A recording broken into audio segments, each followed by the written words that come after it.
going on, everybody? Welcome in to I was going to say Huskers Live, but it's not Huskers Live. Welcome into the Friday night pregame call-in show.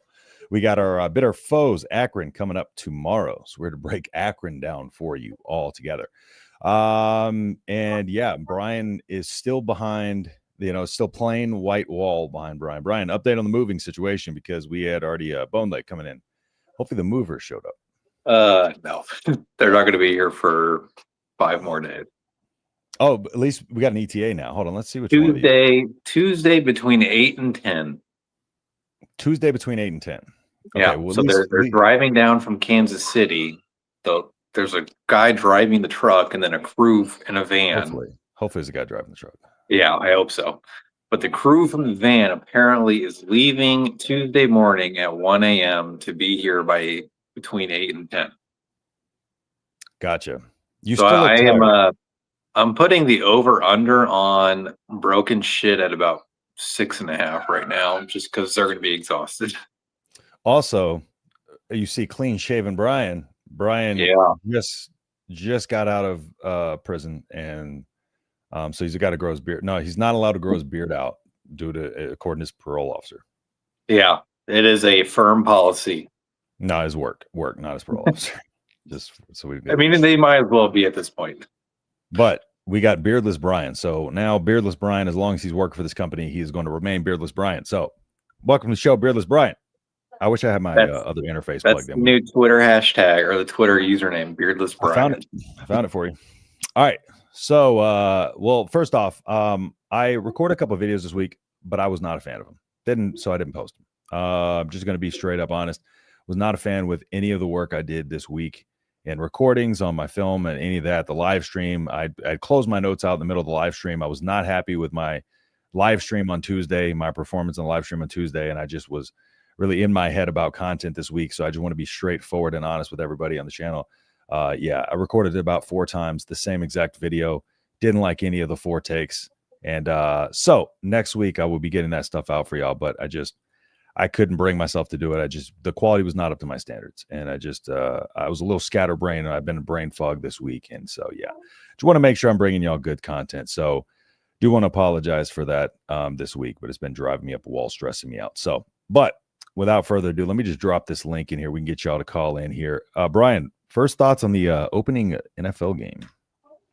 Well, I made sure to buy a TV when we moved here so I could watch football. Yeah. I didn't watch it. I would hope. I ended up not watching the game. So why? All I saw was that Jalen Carter spit on Dak Prescott before the first snap and then got ejected. And I would suspend him indefinitely and fine him a substantial amount of money for pure stupidity.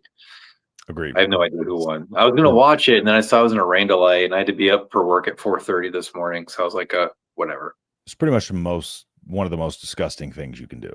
As a human being, personally, as a man, I've never spit on another human being, and it would take me to be.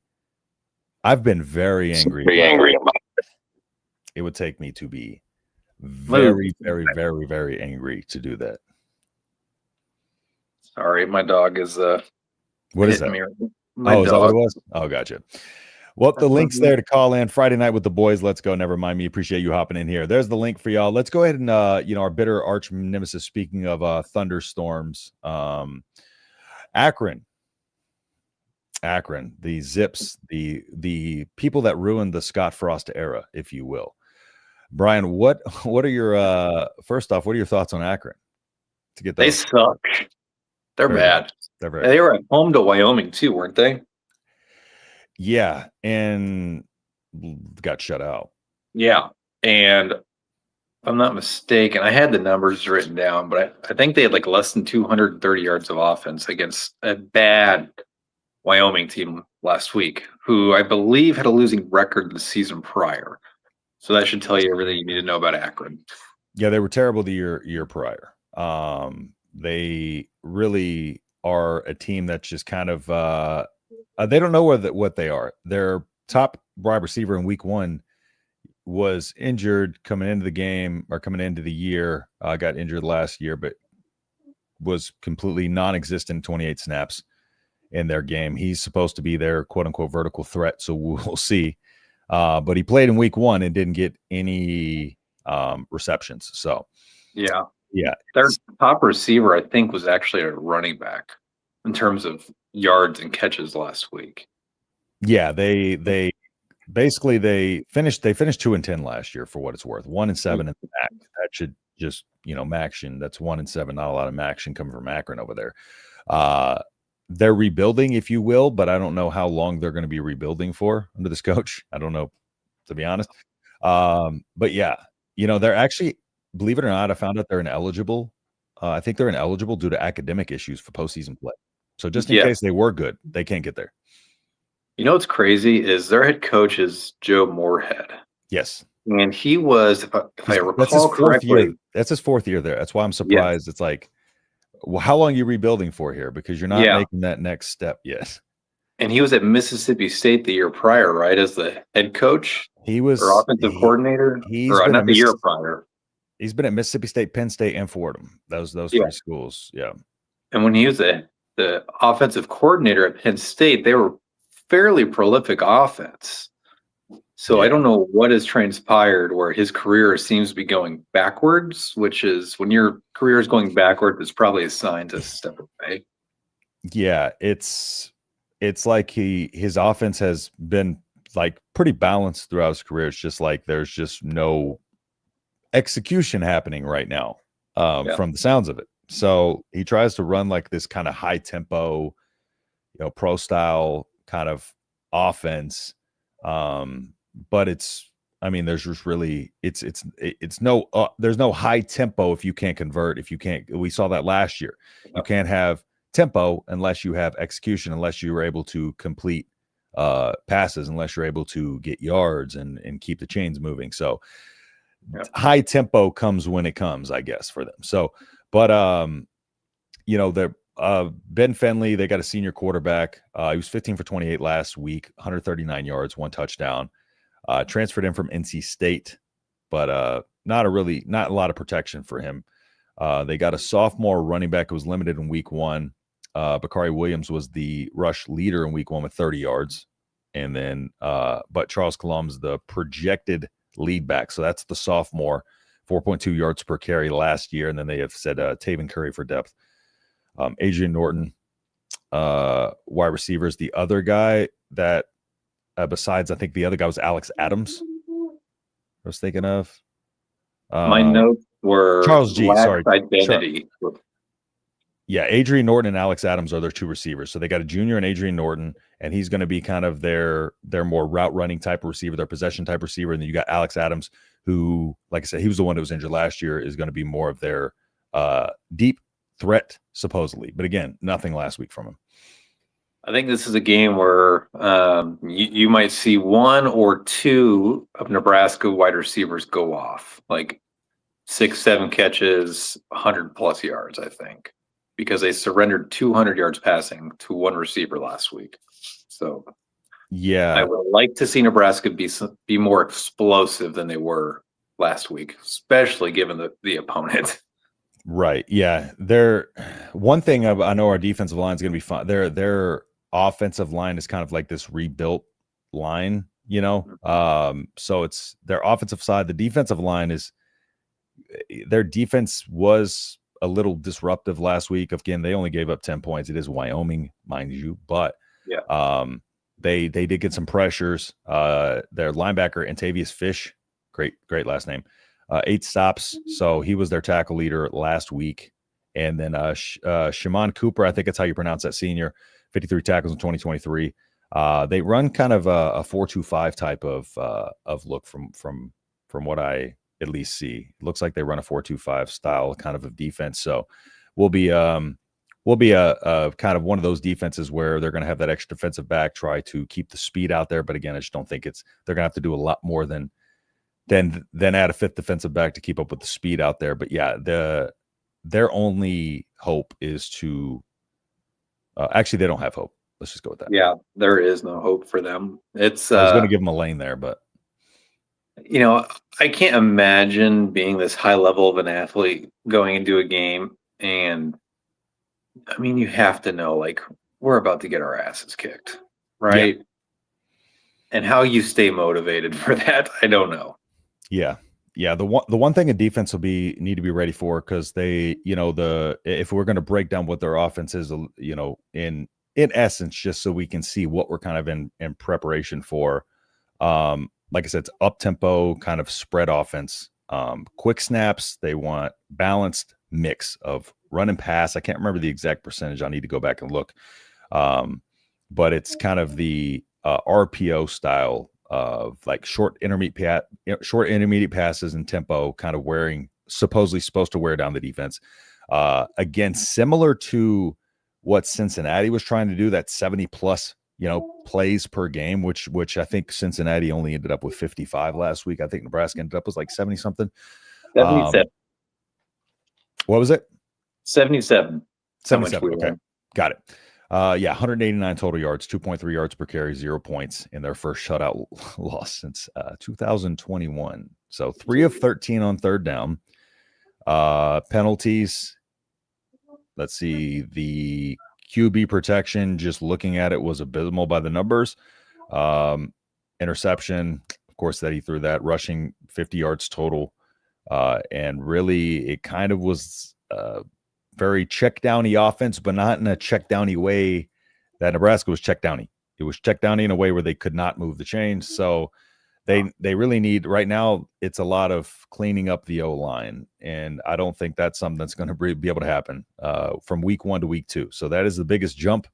But I think that got exposed last year because they're young. There's not a lot of cohesion. Maybe they're going to try to maybe run some of these zone run schemes, maybe to try to give them some kind of advantage and try to exploit some weaknesses, find some weaknesses in there. But they're going to try to run some screens, do whatever they can to just get some kind of offense. But Nebraska is just going to need to just control the clock, lean on the lead. And then, defensively, I just think Akron defensively, they have, usually that 4-2-5. So the 4 down linemen, 2 linebackers, 5 defensive backs. So it's going to be a flexible kind of zone. I think they run a little bit of mixture of zone and man. Kind of they try to be aggressive up front. I feel like they're going to really try to be aggressive against Nebraska. That's really their only hope, is to really just try to get, they can get pressure, with their front without blitzing, without heavy blitzing. But I think they might have to in this week. So 10 points, 3.5 yards per carry that they gave up rushing, held them to what did actually, no, I think Wyoming had like 426 yards, right? I don't recall exactly, but I think their quarterback had like 300 yards. Yeah, so I think they had like 420 total, if I'm not mistaken. I don't know why I didn't write their total yards down in my notes, but something along those lines. But basically, their defense is going to try their best to get pressure. That's what they did last week. But again, they got beat on the back end. Bend, don't break, I guess, because they gave up 10 points. So I hope they bring pressure from different places, linebackers and secondary, because I think it's one area in Dylan's game that he needs to improve the most is being accurate under pressure and making quick decisions when under pressure. We saw it last week where he was like, 2 of 5, 2 of 6 under pressure. Excuse me.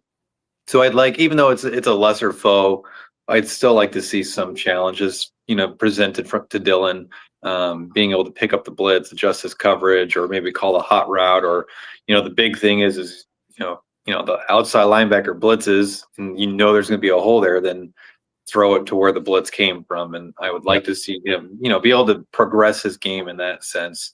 This is a good opponent where they're going to go all out, to try and get an upset. So I'd like to see some of that from Dylan.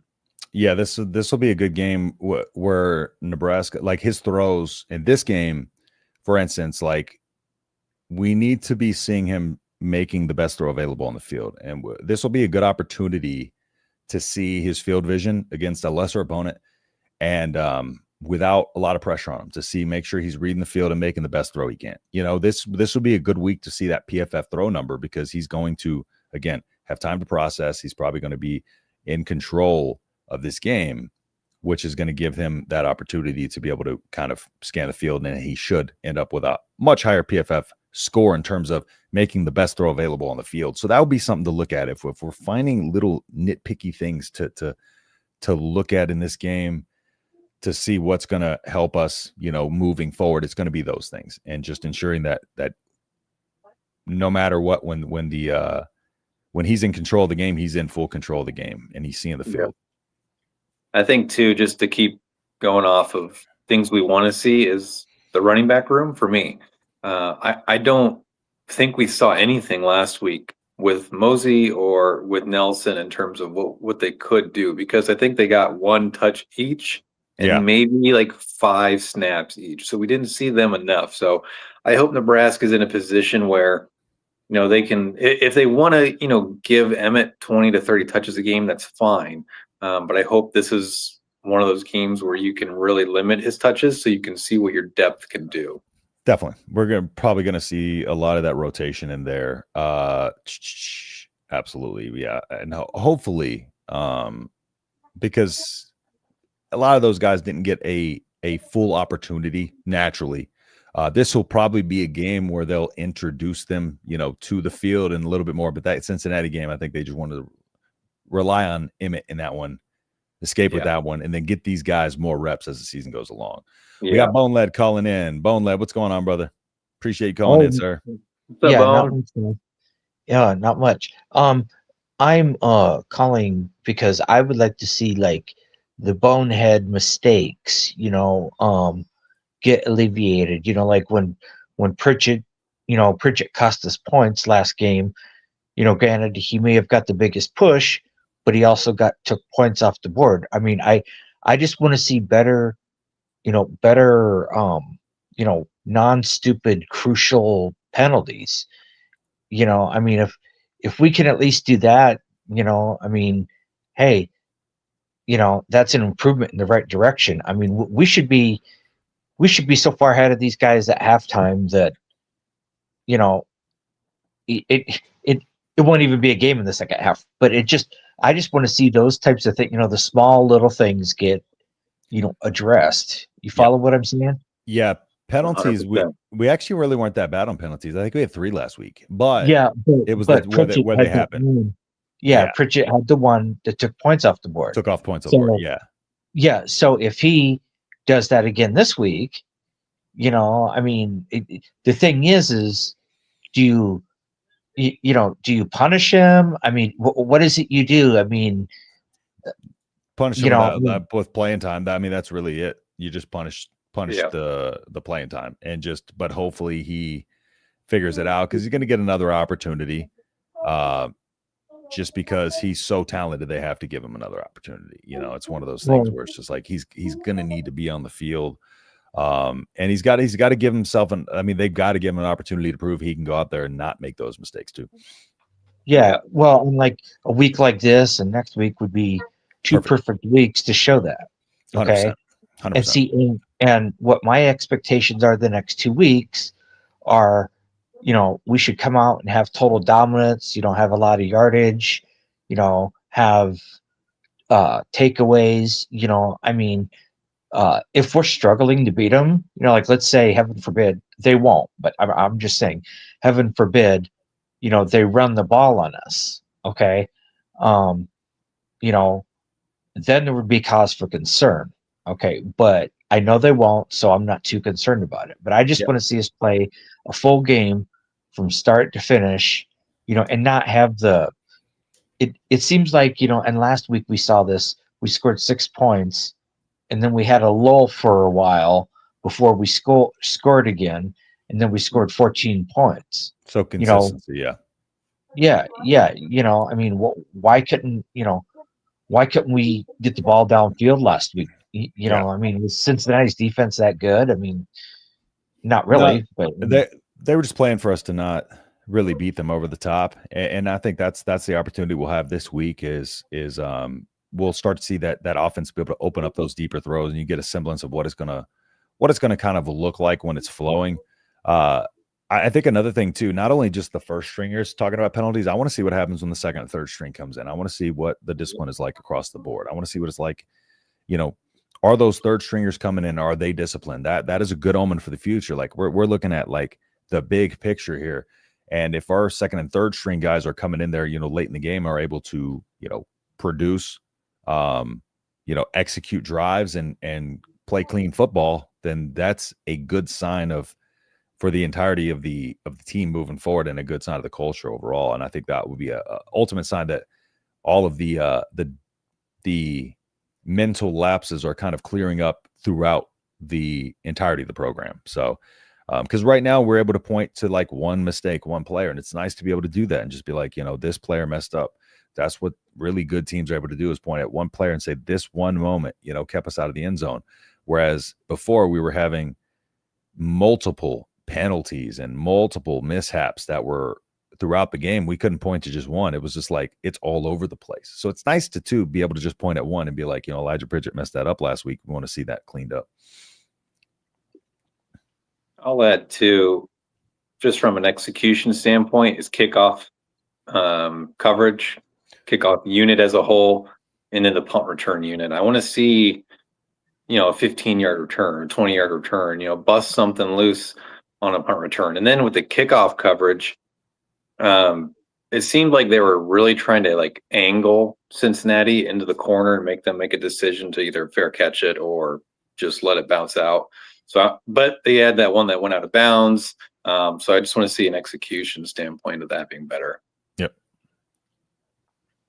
Agreed. Bonelet, I saw you left in here total yardage prediction for us and total takeaways for us. What is your total? Let's get your final score prediction and your total yardage prediction. My final score prediction, boy, I would say in the range of 38-3, maybe like 45-3, somewhere in there. They only score because like either the second or third team defense is in there, and that's the only reason why they score. So I'll just say 45-3. And my yardage prediction, well, I think Emmett. I think Emmett is the real deal. So he's going to have another over 100-yard day. I think Dylan's going to have probably over 200 passing easily. As far as takeaways go, I would like to see a minimum of at least 2 or 3. Yeah.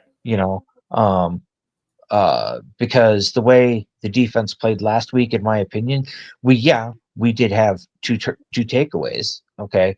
But, it just seemed like we couldn't stop the run, like there was just, if they were being out schemed or what it was, but, so that's my concern. And then as far as yardage, like giving up yardage, I would like to try to see us hold them under 100 yards rushing, and if possible, around or under 200 yards passing. Yeah. One of the things that we faced off against last week was a team that runs a system that is designed really well for an athletic quarterback, and they have the most athletic quarterback that we're probably going to face in the season in terms of running ability.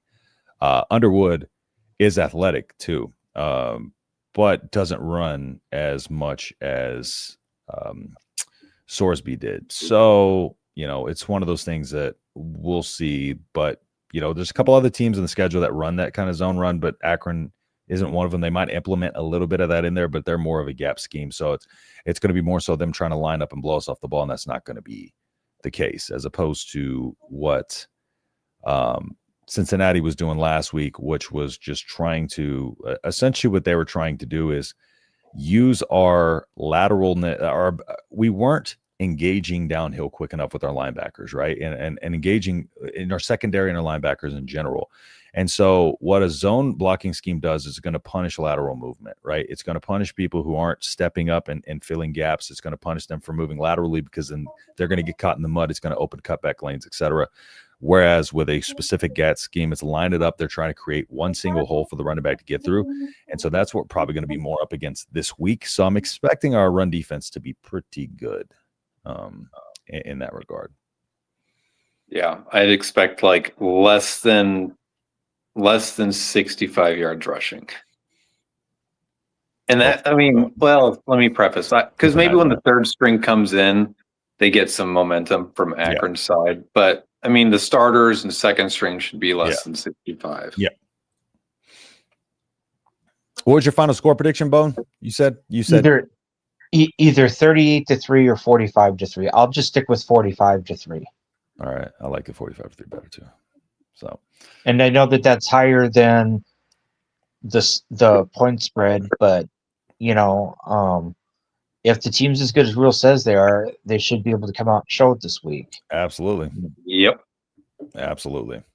This is one of those games where if you don't win, like, in my opinion, like by 28, like, we're not as good as we think we are then. Like, I think Akron's like seriously terrible. Like, they're awful. We should be up by 30 at half. Like 131st out of 136, I think. Yeah. Yeah. I mean, Central Missouri, who got beat by USC like 72-13 or something like that. I think that's how good they are. They're like that Central Missouri team who just went up from FCS. Well, here's a shot. I'm going to take this shot. I probably shouldn't, but I would laugh if Akron played UCF and beat UCF. But hey, I know it ain't going to happen, but it'd be funny. Would be nice. It would be. I hope Matt Rule like sticks it in a little bit, because they bailed on us in what was that 2019 when they bailed during the rainstorm. That was 2018. That was 2018. That was Frost's opener. So it was 2017. Yeah. And we offered them dorm rooms. We had people going out and getting them blankets and pillows and stuff. And they're like, no, we'll just take our check and go home. Yeah, they took the money and ran. Yeah. Yeah. Can't say I blame them. So did that count as a win then? I mean, no. No. I wish. Unfortunately. All right, Bone, got anything else for us? No, I just wanted to chime in. Do you I appreciate you, man. Do you follow the NFL at all? Sure do. What did you think of the game last night? Did you go to watch it? Yeah, I watched it. I feel that was the right call. That guy spitting on Dak Prescott. I mean, yeah, he's out. I mean, that's disrespectful. I understand you want to play mind games or get in the other quarterback or other team's head. I mean, I get that, but when does it cross the line and when doesn't it? I mean, it crossed. Granted, physical play, I understand that, but spitting in somebody's face, that's not physical. That's just it's definitely not physical. They got a sociopathic, if you will. Well, what do you think his fine's going to be? I don't know, but all I know is that they're trying to come out. How much does he make a year? Oh, a lot. A lot. Yeah. A lot. Okay. I mean, even for his rookie deal, it's still a lot. Well, so 20% of his salary is what it should be, in my opinion. I don't know if that's legal. That's a lot of money, dude. Who's gonna tell the league what they can or can't do? The government, the federal government. Oh, yeah, yeah. That's gonna really work. Try to take 100% of his. I think somebody will step in. No, but they're trying to come out from a second angle, and it shows Dak spitting on the. There's two Cowboys players, and it shows him spitting it. But apparently, Dak went to Jason Garrett when he asked him after the game, and told Jason Garrett that like Jalen Carter, took offense to him spitting, like he was talking trash. It was like 5 feet away, and the angle doesn't show how far away he was. There's another sign that shows it, but he spit like on the ground in his direction, and then. But that angle that they're showing from straight behind, it makes him look way closer to Dak than he actually is. So it looks like he's spitting like down on the ground at him, but he was spitting on the ground. But that's what prompted it, and he's trying to justify it with that. So at least from what I saw, the angle that I saw looked like he was pretty far away. So I don't think you justify it. Right in front of the ref too. Yeah, well, I didn't really either care for either team because I'm not a fan of either team. So I could have gave a darn less who won or what happened to who. So what's up, Vince? Appreciate you hopping in here. All right, Bone. Well, appreciate you calling in, sir. Thank you. Yep. And enjoy the game tomorrow, man. I will. I'll be zipping around. So all right, brother. Thanks, Bone. All right, take care, man. All right, I'm going to run through some of these. Let me get this. Where's the layout? Is that it? Cool. Close enough. Let me go through. I wanted to pull up some of these games real quick. I haven't looked through the Big Ten slate real quick, but let's look. Let's look through it real quick here. Up there. There we go. All right, let me pull this over here. All right, games to be on the lookout for. So we got live Northwestern versus Western Illinois, and a banger right there. Maryland, Northern Illinois on right now. Penn State, Florida International. We got Illinois versus Duke. Iowa taking on Iowa State. It's low-key good game. Iowa State favored by 3.5. Yeah, that's interesting. Illinois 2.5, only 2.5 favorites over Duke. That's kind of wild. Yeah. In Duke though. That'll be a good game. Kennesaw State at Indiana. Indiana not looking the best. Minnesota, Northwestern State. Grambling versus Ohio State. That should be. There's not even a line on that one. Oregon, Oklahoma State. Rutgers versus Miami of Ohio. Wisconsin versus Middle Tennessee. Oklahoma versus Michigan. This will be an interesting one. This will be an interesting one. This will be a very good game. Curious to see what Michigan looks like. Bryce Underwood, curious to see what he looks like. Probably going to be running a little bit more this week than he did last week. So we're probably going to see a little bit of his legs. We'll see if he has some of that same touch on his throws that he did last week against a tougher opponent. What's the line on that Oklahoma game? They're favored, right, by like 4.5. 7, OU 4.5? OU by 4.5. That's good. Over under is 44.5. So that makes the implied score 24-20. 18. Is it 24? Yeah. Yeah, 24-20. Oh man, I don't know. I feel like that's not enough points. I don't know, because Michigan does have Michigan can slow the hell out of the game. Yeah, that's true. And Venables always has a pretty decent defense. Yeah, Illinois State 35-3. That's not really telling us much there. But it is in Oklahoma. Yeah, that's tough, man. That's tough. I think I might. Oh gosh, that's rough, man. The night game in Oklahoma. Yes. Oof, and it's his first road start. Basically, his first start, because their game last week was against a nobody. Correct. And then, other than that, it looks like the only good game we got Michigan State, Boston College. That'll be a good game in terms of those two teams being closely matched, not in terms of anything being on the line. Yeah, didn't BC score like 60 in their season opener? Good question. Yeah, 66-10 over Fordham. Oh, it's Fordham. Okay, it's Fordham. It is. Never mind.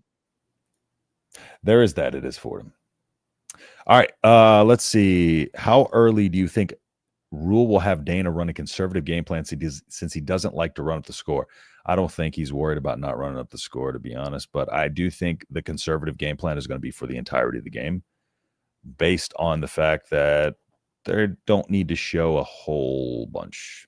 Didn't need to show a ton week 1. Won't need to show a ton in week 2 and 3. That's the one good thing about the schedule lining up the way it does. So I think the game plan is going to be conservative throughout the entirety of the game. Yeah. This is a game where you can be conservative and win by 30. Simple plays. They're going to run simple plays, simple concepts, limit mistakes, get some confidence in this team. Make sure the execution stays at a high level. Make sure the throws are the highest percentage throws. Yeah, so they're going to run it. They're going to be able to run a very simple game plan and still do whatever they want with this game for sure. Same thing. I think you'll see them throw some new wrinkles in for plays maybe that they've only repped, but they want to kind of see just on live defense. But it's going to be few and far between over the next 2 weeks. Agreed. How early do we see TJ? Fourth quarter. Okay, this is going to be my oddly specific prediction, I guess, for the week. I think TJ Lateef comes in with 3 minutes and 13 seconds left in the third quarter. I was going to say late third, early fourth, but I'm gonna just go. I'm gonna say fourth. I'll let you have the late third. I'll do the fourth, and then we'll go. But I think we'll see a rotation of other guys earlier than that, for sure, especially on the defensive side of the ball. Oh yeah, of other guys for sure. Yep. Not a quarterback position, that's for sure. But all right. Let's see. We need another phone call. Yeah, no, that's what I was going to say. I'm going to drop this in a second if we don't get another call here. We started the show a little early, so that's why there's less people on today. Unfortunately, I have to meet a client at the gym at 6 my time, so 8 Central to train them. So I'm leaving straight after this to drive over there. So that's why we had to start it at 4:30. So otherwise, I would have left with Brian, and Brian has no ability to do anything from his end over there because his all of his stuff is in prison. It basically is. It's prison. in Fort Leavenworth. It's in Movers prison right now. So we'll give it another couple of minutes here. Brian, did you give your final prediction for the score? I did not publicly, but I'm thinking Nebraska lets it loose a little bit in terms of I don't think they're going to stop like running the score up. I think they're going to be out to prove a point a little bit with their depth. I'm thinking 48-10. Okay. That's kind of unfortunate. Is that your prediction? No. Okay. No. So let's see here. I had 48-10, but I'm going to change it because I've also had 45-0 as a prediction because I'm like, dude, they can't score on us, right? They can't score on us. So here's how I laid it out. I had it 48-10. I had them hanging in the first quarter and then us pulling. I actually have them hanging in there for the first little bit of the game, right? Get a little nervous in the first few minutes, but then we're going to run away with the game after that. So I'll go 45-0. Let's just go with my 45-0. I'll take my 40. Their defense will be able to keep it from 60. This is one of those games where I definitely am not going to be surprised if Nebraska comes out and midway through the first quarter, you're like, what the hell are we doing? And then boom, they click. Yeah, I agree. 35-3, any less is unacceptable. I like it. Yeah, don't disagree there. I don't disagree at all. Since we I don't know, since we had to do this show a little earlier and a little shorter. I don't know about you, but I might hop on a little early before the game tomorrow and do a little quick little call and pregame if you want to. What time are you thinking? Good question. Let's do it around. What do you say? I should be home by 4:30. I got some stuff that I got to do tomorrow. So that would be what, 2:30 my time? Yeah, which would be an hour and a half. Was kickoff at 6 or 6:30? 6:30. Yeah, that'd be 2 hours before kick. Let's do that. We'll just do like 30 minutes an hour. Sounds good. Let's do that. All right, cool. So that way, since to give y'all another show tomorrow, since today was a little slammed packed with my the work schedule, due to that client, I have to usually have them on Saturday night. So we will be popping on tomorrow for a pregame little live stream for y'all as well. And then, bring anything you have, any questions you have, and then we'll drop the link in there so y'all call into that as well. Brian, is something distracting you to the right-hand side of you? Yeah. Chiefs game. Oh, okay. Oh, that's right. That's right. Tonight. That's right. I forgot about that. But I'll be honest, it wasn't the game that was distracting me. It was the fact that Mr. Beast and his whole crew were on a commercial with Sketch, if you know who Sketch is. And it was like the most random internet celebrities. And I was like, how are they all in this commercial right now? I can't imagine how much this costed.